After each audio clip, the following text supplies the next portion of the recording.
beloved Boss Mike Cervera.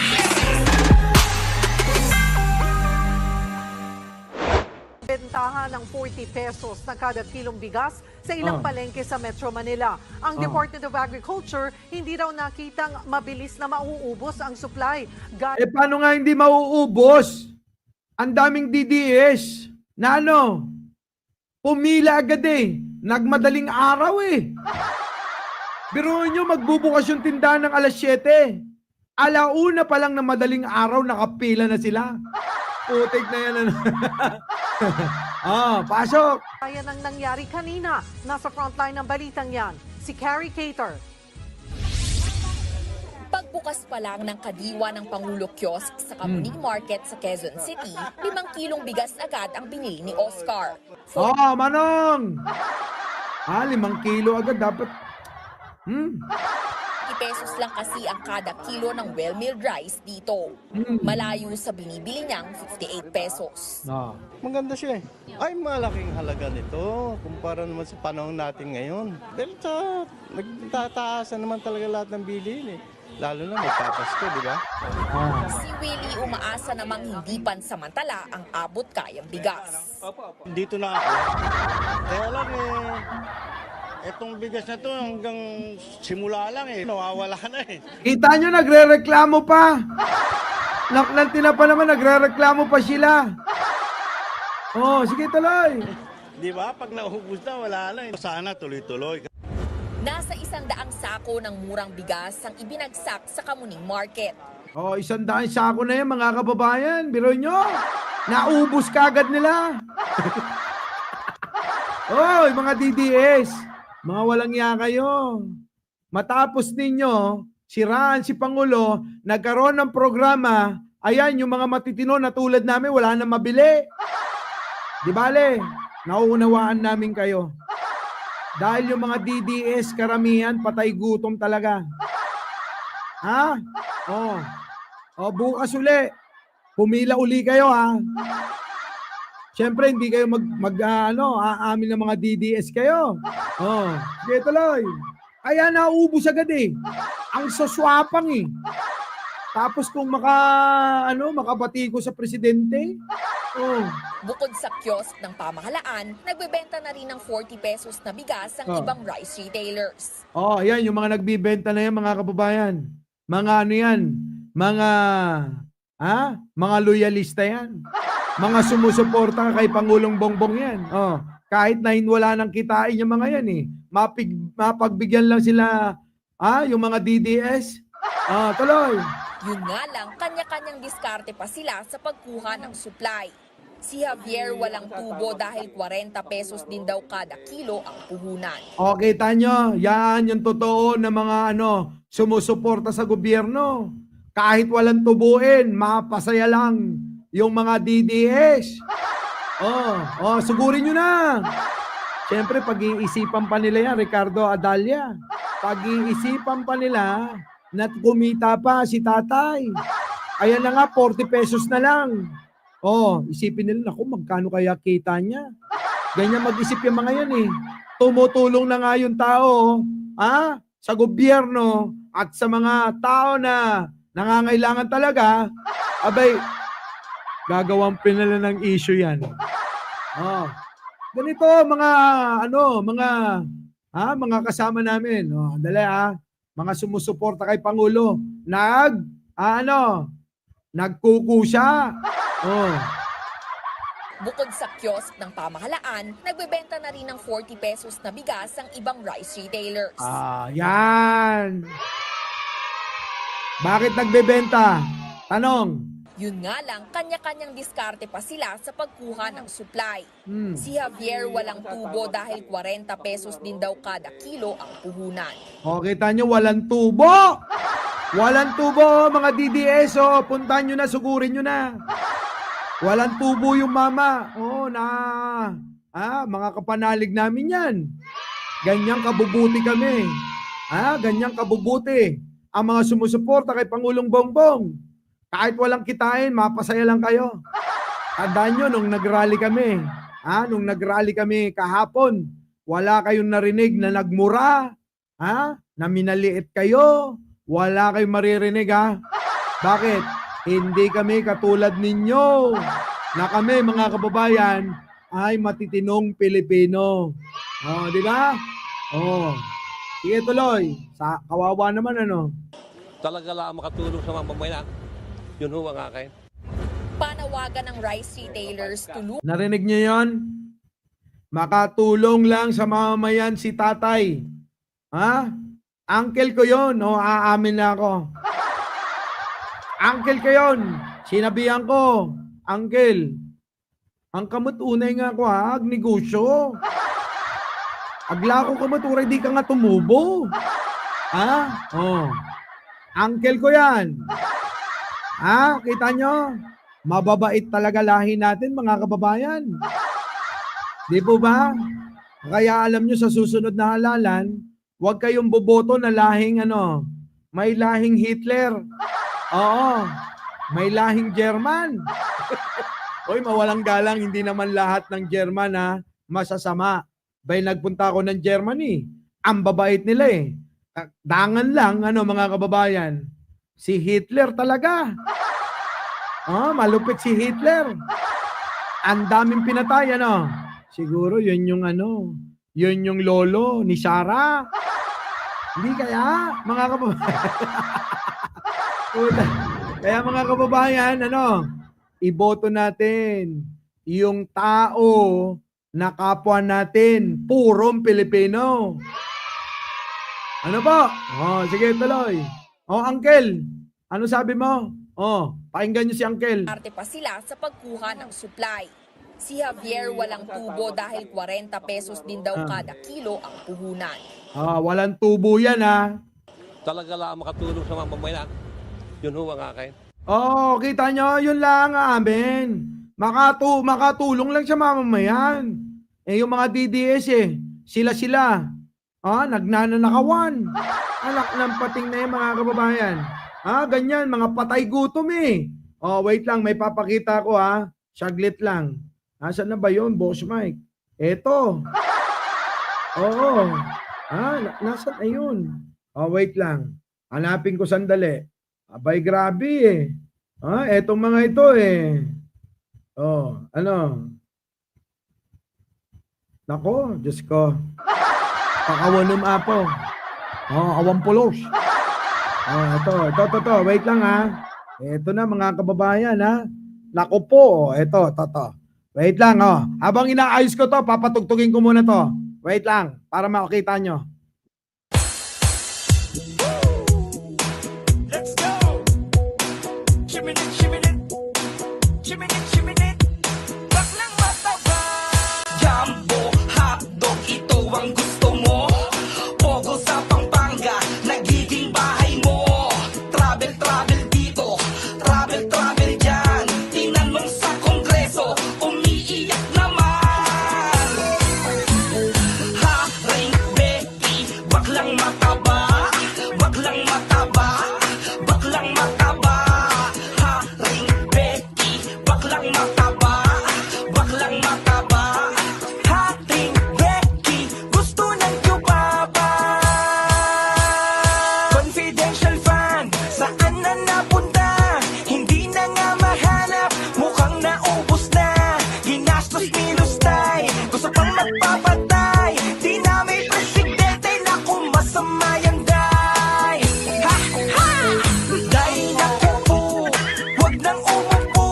Umalis ka na sa pwesto, di na dapat gumibo. Pati nananahimik ay iyong dinadamay. Pero boto ng bayan, in 11 days nagbabay.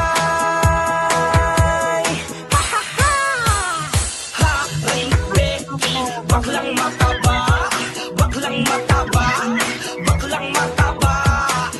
Haring Becky, baklang mataba. Haring Becky, gusto ng yubaba.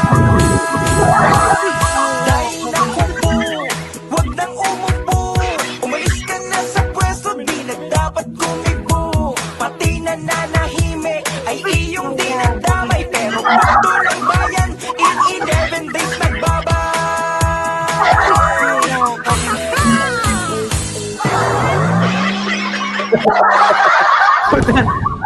Para matagal natin itong pagsasawaan, eto na mga kababayan. Nasaan na yon? Yung palabas natin, eto. Pasok. Tawagan ng rice retailers, tulungan sila ng DA na makakuha ng murang supply. Yun ho ang akin. Din daw kada kanyang diskarte pa sila sa pagkuha ng supply. Si Javier walang tubo dahil 40 pesos din daw kada kilo ang puhunan. Talaga lang makatulong sa mga mamayan. Kita nyo? Kami. Kami ho ng uncle ko. Talagang gusto lang namin makatulong sa mamamayan. Bakit? Yung mga DDS kasi, mga kababayan, mga patay gutom mga DDS. Sorry eto na. Wait lang. Magbawas ka muna ng isa, Boss Mike. Eto na. Pasok. Eto na. At walang programa. Yan ang kasalukuyang ganap dito sa EDSA Shrine. At ayon sa mga nakausap natin, hindi rin daw nila alam kung hanggang kailan sila mananatili rito. Hindi daw nila alam kung hanggang kailan kayo mananatili sa EDSA Shrine.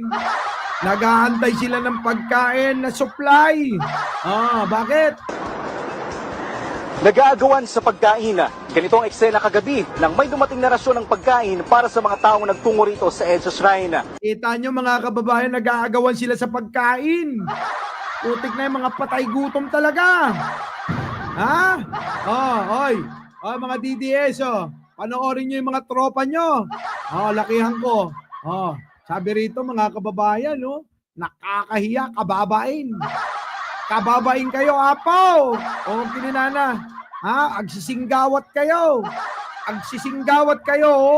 Itimalamot yo. Kababain. Pakinggan nyo. Mga DDS. Kininayo. Kababain kayo, apaw. Nag-aagawan sa pagkain. Ganito ang eksena kagabi nang may dumating na rasyon ng pagkain para sa mga taong nagtungo rito sa EDSA Shrine. Kita sa kanila kung gaanong hirap ang tinitiis nila. Ayon sa mga nakausap ko kanina. Kita nyo mga kababayan. Anak ng pating talaga nag-aagawan sa pagkain. Yung pagkain, doon kahapon, kanya-kanyang baon, kaya walang nagutom. Ababain kayo, kinayo. Maamuan ni Kapitan Yudeta, balita nanto, nupis tayo. I-announce nanto. Nupis tayo, dagiti na pan iti EDSA Shrine. Kininayo, mangibabaing kayo. Nga kabarangay ko. Unanan to. Mangibabaing kayo. Alam nyo kung ano ibig sabihin nun? Nakakahiya kayo. Putik na yan, Tignan nyo, mga kababayan, nag-aagawan sila. Dahil sa konting rasyon ng pagkain, mga kababayan. Nag-aagawan sa pagkain. Nag-aagawan sa pagkain kung nandiyan reporter. Di kayo agbabain. Kininayo. Agraramang kayo, agbibising kayo. Ano sabi sa report? Meron bang ganyan report? Sa rally kahapon sa EDSA ng mga loyalista? Walang ganyan. Ito mga kababayan, nakababain na kababain. Game, nakakahiya. Nag-aagawan sa pagkain. Nagagawan sa pagkain sa panga. Nag-aagawan sa pagkain. Nagagawan. Nag-aagawan ko na naman. Baka sa bali. Sa bali niya bagbagana. Ako na kayo. Nag-aagawan sa pagkain. Ganito ang eksena kagabi nang may dumating na rasyon ng pagkain para sa mga taong nagtungo rito sa EDSA Shrine. Gayam. Kaya pala mga kababayan nagtutungo para sa pagkain. So ngayon alam nyo na, kaya sila nagpunta sa EDSA Shrine, mga kababayan. Sorry naman, Killboy. Hindi naman nila naintindihan. Kinana. Mangibaba yung dagigitoy apo. Kita nyo, mapandalang ije ka. Para lang itimalamot da.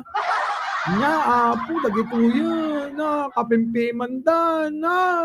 Samantalang jay, Santa Fiona da kwa, ha? Ay, timala mo na da jay, nagngingi na. Oh, ito, oh. Ito, ulit-ulitin natin. Pang-inis natin to. Wait lang, oh. Ito na, Nag-aagawan sa pagkain. Ganito ang eksena kagabi nang may dumating na rasyon ng pagkain para sa mga taong nagtungo rito sa EDSA Shrine. Oh, kininayo, pumila kayo! Pumila kayo, na apo, salbag kayo. Ay na, mangibabaing kayo. Ha? Ay, Furious Protector, kita mo naman, walang ganyan kahapon. Putik na yan, ha? Walang ganyan na nag-aagawan ng pagkain. Oo, bakit? Lahat may kanya-kanyang baon eh. Oo, hindi tulad ng mga to. Putik na yan, nakakahiya! Nag-aagawan sa pagkain. Ganito ang eksena kagabi nang may dumating na rasyon ng pagkain para sa mga taong nagtungo rito sa EDSA Shrine. Kita sa kanila kung gaanong hirap ang tinitiis nila.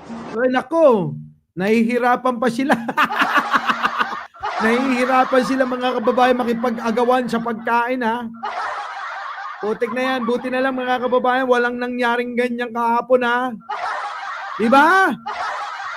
Anak ng tinapa naman, Huwag ganon. Kita nyo, Hoy, mga DDS! Ayan, may video. Nag-aagawan kayo sa pagkain. Pinapakita nyo, mga patay gutom kayo. Putik na yan, Ulitan pa ka na, ulitan. May sabay. At numamwanda. Naku, kababaing kinikapitan. Kapitan, dagiti ko, ka-barangay mo na eh. Agito'y kabaryom, kapitan. Datoy da. Wow, makisinggawa dati malamo da. Andale. Ito na. Rito. Nag-aagawan sa pagkain. Ganito ang eksena kagabi nang may dumating na rasyon ng pagkain para sa mga taong nagtungo rito sa EDSA Shrine. Kita sa kanila kung gaanong hirap ang tinitiis nila. Ayon sa mga nakausap. Grabe niya. Marigrigat da apo. Di damo ka ko, taktakawon lang ni saraming nga kwarta. Imbis nga kuma, di da mabisinan. Paano hindi magugutuman? Ninanakaw ni Sarah yung pera na para sa kanila. Tapos ang ginagawa ni Sarah, dinadala dyan, biruin ninyo, double kill. Mga kababayan, grabe. Yung mga taong ninakawan ni Sarah, ayan, kita nyo, parang mga aso, nag-aagawan ng malamot. Diba? Agsisininggawa da apo. Kininana lang. Mangibabain da gigitoy. Mangibabain da. Bahala na kayo dyan. Bahala na kayo. Ulitin ko lang, last na to. Para tayo makapagpahinga na para bukas. Meron tayong lakas. Dali. Ito na. Pasok. Nag-aagawan sa pagkain. Ganito ang eksena kagabi nang may dumating na rasyon ng pagkain para sa mga taong nagtungo rito sa EDSA Shrine. Kita sa kanila kung gaanong hirap ang tinitiis nila. Ayon sa mga nakausap ko kanina, 3 araw na raw silang nananatili rito sa EDSA Shrine. Kinanatalo, 3 araw, 3 aldaw. Siyempre, mabisinandan. Nga nga'y, pagtakyan da nga'y, apan dati emol. Pumila da jay mol niya. Makisinagsak da ba'y. Ano makatakke da jay ko, JCRJ Mall, J. Robinson. Pag-iidag duma, di da maianos, ita igit-igit latan. Pagisbuanda, pagtakyanda, naapaw. Kininayo, mangibabayin kayo. Mangibabayin. Pagtakyanda garog. Saan ngay no rabieng ka nakasirama jay mall? Mga kababayan, paano? Kapag ka nakasara yung mall ng gabi, saan mga e-ebak yan? Saan mga iihiyan? Kita nyo, doon sa Gedli-Gedli.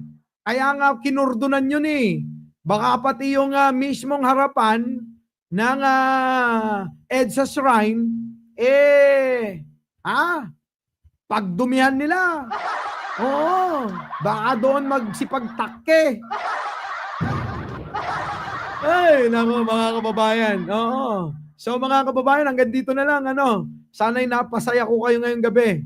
At sana naman, po, bago tayo maghiwa-hiwalay, isang like naman dyan, isang share kung hindi ka labisan. At sa mga hindi pa nakasubscribe, natawa ng tawa, subscribe na!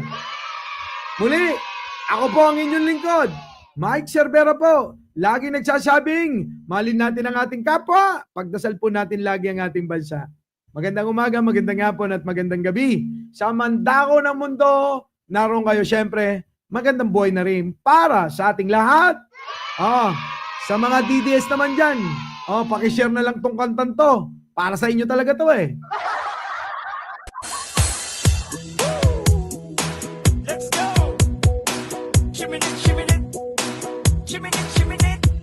Baklang mataba. Jumbo, hotdog, ito ang gusto mo. Pogo sa Pampanga, nagiging bahay mo. Travel, travel dito. Travel, travel dyan. Tinanong sa kongreso, umiiyak naman. Haring Becky, baklang mataba. Baklang mataba. Baklang mataba. Haring Becky, baklang mataba. Baklang mataba. Haring Becky, gusto ng yubaba. Confidential fan, saan na napunta? Hindi na nga mahanap, mukhang naubos na. Ginastos ni Lustay, gusto pang magpapatay. Di na may presidente, naku masama yan, day. Ha, ha! Day, naku po, wag nang umupo. Umalis ka na sa pwesto, di na dapat kumibo. Pati nananahimik ay iyong dinadamay. Pero pondo ng bayan, in 11 days nagbabay. Ha, ha, ha! Haring Becky, baklang mataba. Baklang mataba. Baklang mataba. Haring Becky, baklang mataba. Baklang mataba. Haring Becky, gusto ng yubaba.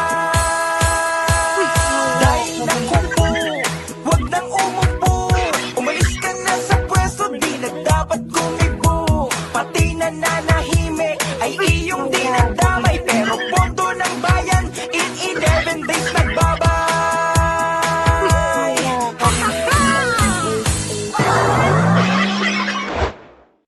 Our beloved Boss Mike Cervera.